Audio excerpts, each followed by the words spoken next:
What is going on, guys? Rogue TCG here, bringing the Yu-Gi-Oh! TCG deck profile. Now, you all know this channel, and if you do know that I love this deck that you're seeing right in front of you. It's Orcust, of course, surprise, surprise. And very soon, we're going to be getting a couple new cards for this strategy, and these cards really revolutionize everything. So, today I wanted to show you what I would be playing when those cards do come out, and I'm going to be showing you some test games to show you how you would be able to play it in practice. So that's enough yapping about the overall concept of the video. Let's go through the card by card and talk about the deck profile. Starting off our list with our new Orcust list, we are going to be playing Dominus Impulse in this list, so we are primarily going to be playing all darks and cards that play underneath of Dominus Impulse. So starting off our Orcust lineup, we're on triple copies of Orcust Harporer, allowing us to banish it from the graveyard in order to summon a different Orcust from our deck for once per turn. All the Orcusts, when you activate their graveyard effect, they will Dark Lock you for the rest of the turn. However, again, since we are pretty much running all darks, doesn't matter, irrelevant. And we're also on Harporer's best friend, Girsu the Orcust Mekk-Knight. Girsu on summon is allowing us to dump a World Legacy or an Orcust from our deck to the graveyard. If we have no other monsters on our side of the field, as an ignition, we can make a token for both ourselves and for our opponents. And if there's another card in column, if there's two other cards, because it is a Mekk-Knight, we do also have the ability to make it a tuner, although there's no synchros we're going to be making, so that part of the effect is mostly irrelevant. For our other Orcusts, we're also on double copies of Orcust Nightmare, which allows us to banish it from the graveyard, targeting a monster on field, sending a Dark Machine from our deck to the graveyard, and then the monster that we targeted on field, we gain attack equal to the sent monster's level times 100. Typically, that attack gain does not matter, however, it does allow us to activate it during the damage step if we have Orcust Babble face up on our side of the field, allowing us to do some pretty cute plays. We're also on double copies of Orcust Symbol Skeleton, allowing us to banish it from the graveyard in order to bring back a different Orcust from our graveyard. Of course, all of these graveyard banishing effects are going to lock us into dark, like I previously mentioned, including our next one being double copies of Orcust Brass Bombard. Typically, this card is quite ass. This card is not good at all in current Orcust lists. It's too slow, it doesn't do enough, and without Linkuriboh, you're forced to play Relinquished Anima, which isn't necessarily the best in this deck, given we only have one target, really being Orcust Brass Bombard. However, with the new Orcust list, because we are able to play the new Link 1 monster, this card becomes significantly better, especially given the fact that we're able to add Orcust at a much higher rate because of the new Enlil Girsu. It means we can actually get those Orcusts out of our hand during our opponent's turn, meaning Brass Bombard's actually quite strong in this list. There is even an argument to be potentially running 3 of them if you're running enough Orcusts to get them out of your hand nice and consistently. But that's it for our main deck Orcusts in name. We're also on our honorary Orcusts of World Legacy World Crown, as well as one World Legacy World Wand. World Crown's a new one. It's specifically relevant to our new Orcust Link monster, the Link 1. This card, if we control a Link monster, we can just summon it to a zone the Link monster points to, and if a monster summoned from the extra deck is activating its effect on field, we can tribute it to negate the effect, and if we do, destroy the card that was activating it. So it's an extra piece of interaction on our side of the board, which is just fantastic. And negation and destruction is something that Orcust was lacking other than Orchestrated Crescendo, except that card didn't destroy, it banished, which isn't actually the best in this format, given that Malice is running about. World Legacy World Crown is significantly better than Crescendo in some matchups. And World Legacy World Wand has the ability to allow us to summon a World Legacy from hand when it's sent from the graveyard. Not really relevant since Crown can special summon itself, but it can come up in certain situations. As well as World Legacy World Wand allows us to banish it from the graveyard to special summon a banished Orcust from our banishment, which is incredibly useful for our turn 1 for allowing us to recycle our Orcust for our opponent's turn 1. But that's it for our Orcust monsters. Now let's talk about our Orcust spells and traps, starting with one of my favorite cards being Orchestrated Babble. This card allows us to activate our Orcust as quick effects. That's pretty much the only relevant effect on this card. While it's face up on the field, all of our Orcusts everywhere are quick effects, which is amazing. This is actually a game changer for this deck because it allows us to do our setup during our turn as well as during our opponent's turn, which allows us to use our setup that isn't necessarily the strongest when compared to currently meta relevant stuff, but we can do it twice. And if we can do it twice, then our opponent might be in a little bit of a pickle. We're also on double copies of Orcust Crescendo. 2 copies of this is not really standard at the moment. However, we are trying to play the long game potentially. If we do open this card, it's a fantastic open now that we have a lot more consistency in the deck. So we're not too beat up about playing multiple, as well as this is just a counter trap that can negate and banish something, as well as being able to be banished from the graveyard itself to add a dark machine from our deck to our hand. Since we're pretty much on all darks, not really such a big issue. And for our last Orcust spell, we're on 1 copy of Orchestrated Return, allowing us to send an Orcust or a World Legacy monster from our hand or face-up field to the graveyard to draw 2 cards, and that is a once per turn. This is a card, all of these are searchable off of Galatea, and an Orchestrated Return, since it is a normal spell, can be searched off of Triple Tactics Thrust in order to get unnecessary Orcusts out of our hand and in the graveyard where they want to be in order to draw some additional cards. But that's it for our Orcust cards in name. Let's talk about the rest of the deck. For our generic normal spell cards, these are also targets for Triple Tactics Thrust. We're on 1 copy of Link into the Vrains. If you see my musket builds, you have seen this card before. One issue that this deck has before, and it doesn't have quite as much now because of the Link one, of course, but can still have because of Orcust Nightmare and World Legacy World Wand, is getting big fat fucking monsters out of your hand because you don't want them in your hand. And this is a card that allows you to kill 2 birds with 1 stone, both getting the monsters out of your hand and performing a Link summon into a Galatea potentially, or even a Galatea-i, where we're able to use any Orcust or World Legacy card as material. This card is fantastic in this deck now with the new Link 1. It also has a graveyard effect where if a Link monster is destroyed, we can banish it from the graveyard and target a monster with the same type as a destroyed Link monster and add it back to our hand, although we're not really anticipating that really happening, unlike Musket or Yugioh. We're also on the other Triple Tactics Thrust target of 1 Foolish Burial, allowing us to just dump anything, typically going to be an Orcust Nightmare and Orcust Harpoor, although in some corner situations, if we already have access to those and we don't have access to a card like Simple Skeleton, for example, we can get access to that with this card. But that's it for our generics. Now let's talk about the ways we can play around our opponents doing things. We're on double copies of Forbidden Droplet, allowing us to pitch cards from our hand or field to the graveyard to negate face-up cards. Non-targeting, non-destruction interaction is very powerful, as well as having their attack allowing us to kill our opponent a lot easier. Since our cards all want to be in the graveyard, this card is fantastic for this list. We're also not just on the Forbidden Droplets, but you heard me mention it a couple times already. We're also on triple copies of Triple Tactics Thrust and double copies of Triple Tactics Talents.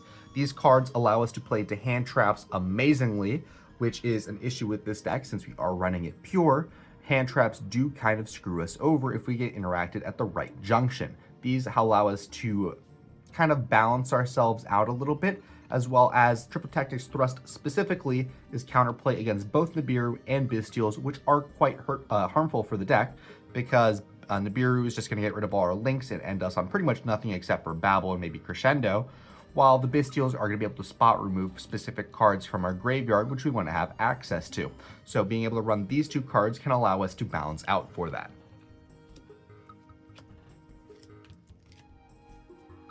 And then our last piece of hand trap mitigation, we are also on the 1 copy of Called by the Grave. Of course, we're not just mitigating hand traps, we are playing them ourselves. We're on a triple copies of Ash Blossom and Joyous Spring, triple copies of Infinite Impermanence, triple copies of Dominus Impulse, and then our last 3 of is going to be triple copies of Mold Charmy Foolos. All of these cards are incredibly strong in this format right now. Impulse is a strong card for decks that are able to play it, such as decks that aren't playing Nibiru or Fiendsmith, which we are not, which allows us to be able to play these incredibly powerful cards and get away with it. Foolos is a card that does kind of mess around with Dominus Impulse a little bit. However, Impulse counts for the rest of the duel, not prior. So ideally we would be using Foolos first and then going Impulse. But that's going to be it for the main deck. A nice solid 40 cards. Now let's talk about the extra deck. Alrighty, so first card in our extra deck is going to be 1 copy of Galatea-i, the Orcust Automaton. This card is pretty much everything the archetype needed after the Link Kuriboh ban.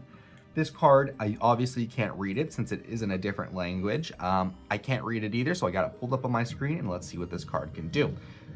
This card requires 1 Orcust or 1 World Legacy monster as material. You can only link summon it once per turn. It cannot be used as material for an XE summon, so no Dingirsu with this card. We can send 1 card from our hand to the graveyard as an ignition to add 1 World Legacy monster or 1 Orchestrated Babel specifically from our deck or graveyard to our hand. If this card's in our graveyard, we can banish one other Orcust card from our graveyard to special summon this card. And we can use each effect of Galatea-i, the Orcust automaton, once per turn. This card is incredibly strong. It looks kind of weak on the outset. It just allows us to cycle a card for a different card in our deck, as well as allowing us to get a free extra extender. However, context is everything.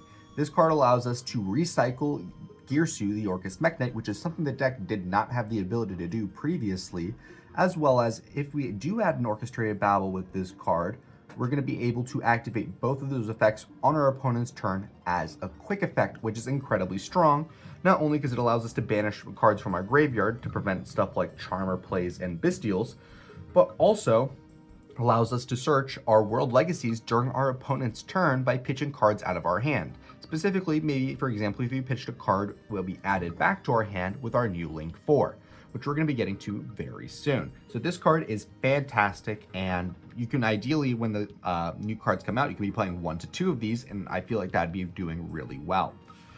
We're not just on the new stuff, though. We are also on the old stuff. We are on double copies of Galatea, the Orcust automaton. This card is an old favorite, and it's still fantastic even today.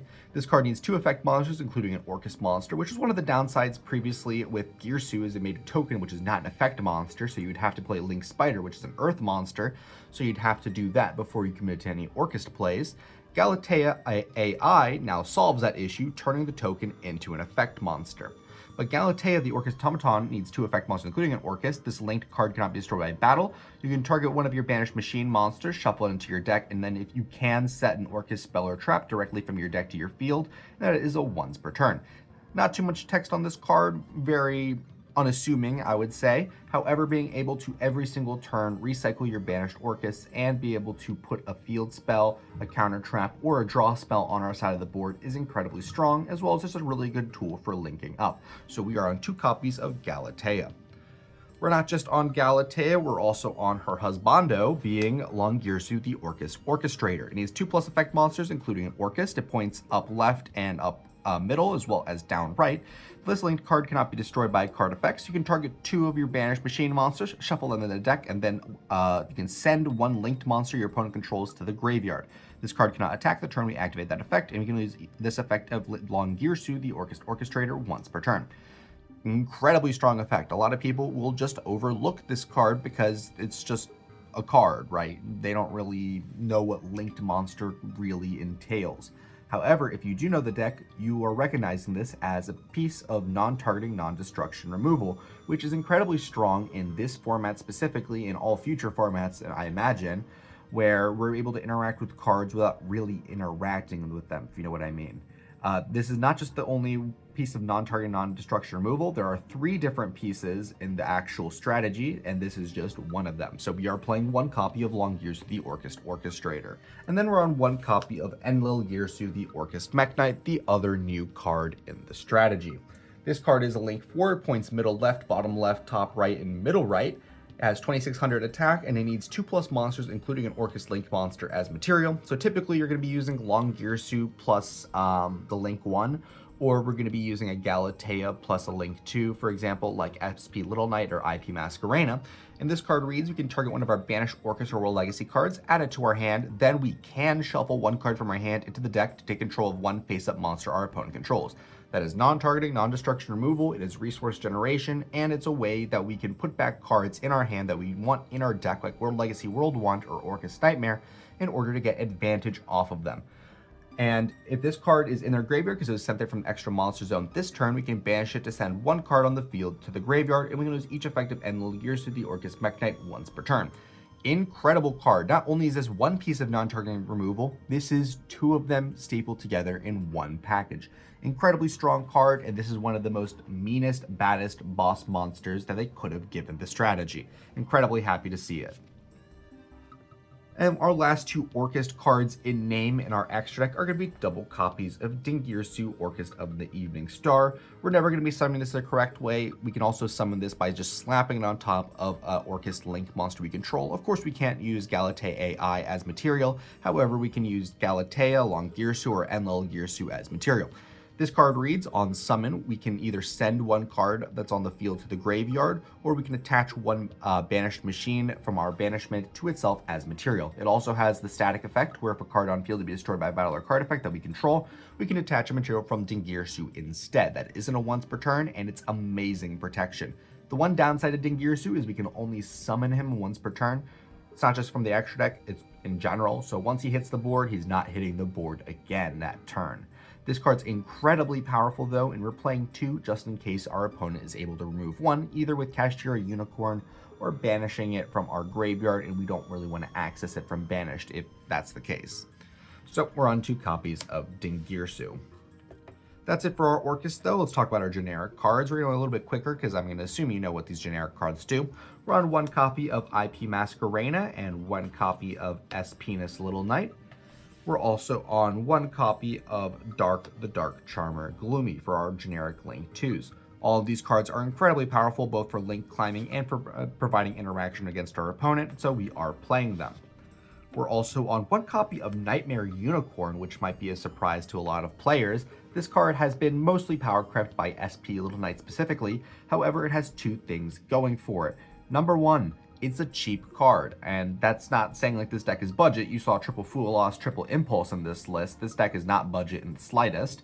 However, this card allows us to both get rid of resources in our hand that we want in our graveyard, like unnecessary Orcus, as well as it's a Fiend monster, and the Fiend monster aspect is going to come relevant for our next card, which is Yugioh, the Lightless Shadow. This is a Link 4 Fiend that needs a Fiend as material, and it has 2 different effects that are especially relevant in this deck. Quick effect, during either player's main phase, we're able to discard a card and activate one of 2 effects, either bringing back a light or a dark from our graveyard by banishing a bow for the rest of the turn, or we're going to be able to pop a card on field. Both effects are incredibly strong, and just being able to pitch a card in order to do that is something that Orcust would love to do. The one downside is if we do go through this line, we'd be discarding 2 different cards, one off of Unicorn ideally, and one off of Yugioh, so we'd be a little bit minus in card advantage. However, Dingirsu helps us make up for that. And then for our last couple cards, of course they're all going to be dark. They're just staple cards for the most part. We're on 1 copy of Access the Code Talker, and 1 copy of Superstar Slayer Typhon Sky Crisis, as well as 1 card that I found very cute, and I believe someone mentioned to it on stream, and then I've picked it up since then. 1 copy of Topologic Bomber Dragon. This is a card we can go into using IP Masquerena, and using Dingirsu's protection effect, we can protect our entire board with Dingirsu while we're nuking our opponent's board. Incredibly strong interaction. It's only strong against a couple few decks, like, for example, Ryzeal and Malice. If Ryzeal has 2 monsters on this side of the board, we're able to just bomb them using Bomber Dragon in Minecraft, of course. And if our opponent's on Malice, as soon as they get enough monsters to potentially make Red Ransom, we can just nuke the board once more. Incredibly strong stuff, and that's going to round out our extra deck. Although we do have a couple honorable mentions in our extra deck, and they're not really cards per se, they're just tokens. Nibiru token, we're expecting to get Nibiru'd, and our World Legacy tokens for our Girsu. That's going to be it for our main and our extra deck. I'm going to quickly go over the side deck, although our side deck is going to be completely subjective to your local metagame, so do not take this like religiously. Just pick what you want in your side deck, and typically those will work, although I am building this deck in order to play around the meta, so if you want to consider cards that are good against the meta, I guess you can take a look at this side deck. We're on 1 copy of D-Barrier. We're playing Thrust. This is a target for Ryzeal specifically and other jank decks. We're on triple copies of Chaos Hunter. We don't want to be playing Artifact Lancia in our list because it turns off our own Orcusts. However, Chaos Hunter is only for our opponent's banishing stuff, so it's a lot less relevant, as well as it's a way to get cards out of our hand, namely Orcusts. We're also on triple copies of Mulcharmy Perulia if we know we're going to be going second and our opponent has a deck that plays pretty poorly into it, like Ryzeal. We're able to make our use Perulia and Fool Loss in the same list in order to make our opponent's life a living hell. And we're also on 1 copy of Duster for another Thrust target. For more Thrust targets, we really love Thrust in this household. We're on double copies of Ultimate Slayer, as well as the associated aggregator for Ryzeal matchups. Duster's also really good against Ryzeal because we can get rid of their field spell to get rid of that interaction point. And then for our last 4 cards in our side deck, we're on triple copies of Crossout Designator. This is for Fool Loss, Ash Blossom, Impulse, that sort of thing, as well as for this last card being Artifact Lancia. This card cooks the deck. If your opponent Artifact Lancias you, you are kind of fucked. Like, you don't really have so much that you could do. So we really want to be preventing our opponent from preventing us from playing. So that's what we have to play. We kind of have to play Designator and Lancia in this format since everyone's siding Lancia for Malice. That's going to be it for the deck, main, extra, and side. Now let's get into a couple test games. Alrighty, so here we are in the game. This is me a best 2 out of 3. We're against Crystron, and let's see what we're able to accomplish. Our opener hand is Orcust Crescendo, Rust, Tactics, Brass Bombard, and Symbol Skeleton. Our opponent is on 42 versus our 40. Let's see what we're able to accomplish. So we're going first. We are going to start off our turn. We're going to go return, pitch Brass Bombard. We're hoping to draw something else so we can bring it back with Brass Bombard, but we just see Droplet and a Fua. Fua is useless right now. We're going to normal summon the symbol. We're going to go into a Galatea-i. We're going to go AI effect, pitching Fua in order to add World Crown to our hand. We're then going to go to Special World Crown. We're going to use those two for a Galatea. We're going to go AI, banishing Brass Bombard in order to special summon itself, so we have a machine in banish for Galatea. We're then going to go Galatea in order to put a Babel on our side of the board. We're then going to activate that Babel. We're going to link summon into a Longirsu Orcust Orchestrator. We're going to go Symbol Skeleton to bring back our Galatea, so we can then turn that into a Ding. We're going to go Ding to reattach Symbol, and we're going to use those two to go into an Longirsu Orcust Mech Knight. We're going to set 2 cards, Droplet and a Bluff, and we're going to pass it over to our opponent with a Dingirsu in our graveyard, an AI, a Symbol Skeleton, as well as some Link monsters. We have a couple points of interaction for our opponent. Let's see if they're able to crack it. So it's going to be our opponent's turn. They're going to go right. They're going to get a token, then get Fateful Adventure. They're then going to go Fateful Adventure. We're going to go Symbol Skeleton and get Ding. We're ideally going to be able to send their token to the graveyard. So we're going to go Ding. They're going to go Fateful, then we're going to go Ding. They have a Droplet, able to pitch 2 here. So they pitch an Ash and a Cluster. Then we're going to be able to chain our Longirsu, and we're going to add back our symbol. We're going to steal their token with Longirsu. They're going to be able to special their Griffin, but no negate on that. And our Enlil and our Ding are going to be negated. They're going to be able to add a Draco back, but with no token, that Draco back is useless. They're going to normal summon their Crystron Tristalos, and they're going to perform a Synchro into Navy Dragon Mech to negate our board. And they're going to be able to negate our Babel, so we can't do anything else. They're going to special summon a Smyger and a Sulfethor. And the only interaction we have now is a Droplet, which we're going to chain to that so they can't send any more. They're going to go Draco back. They're going to go into a Clockwork Knight, use a Smyger to get Inclusion. Then they're going to be able to go Inclusion effect to add a Sulfethor again, since theirs didn't resolve. They're then going to special summon it, popping their Inclusion. They're going to go into a Nova and then an Infinity. They're going to go Infinity to eat up our last actual monster, being Dingirsu, and they're going to run over our board.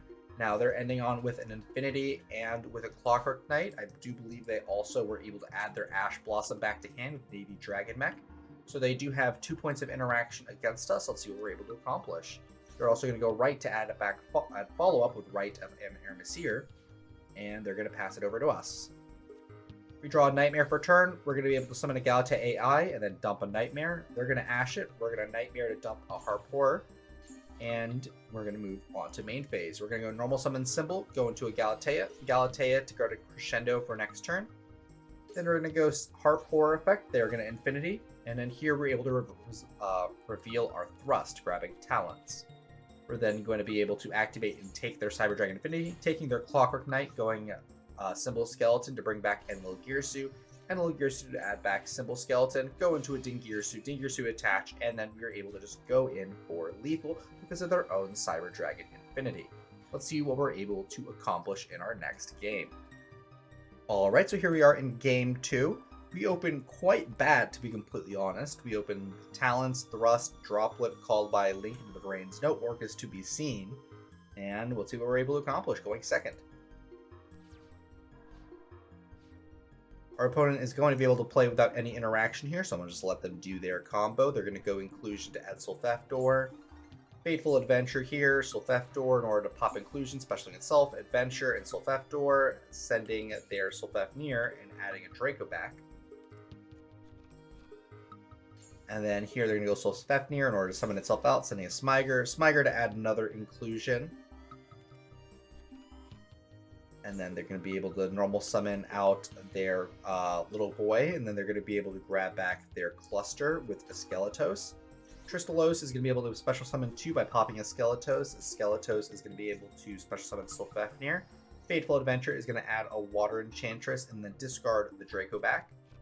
Then they're going to be able to go Inclusion for the extra level 5 monster in order to go into a Nova and then Infinity. They're going to set 3 cards and pass it back to us. With 3 sets, that's a little bit bleak. We are going to draw for turn. It is the best draw it could have been. It could have been, it's Gears to the Orcust Mech Knight. Probably the best draw would have been Harpoor, but, you know, beggars can't be choosers. And so let's see what we're able to accomplish. We're going to go Droplet, send Thrust, and Link into the Brains in order to negate CDI and their Tristaros.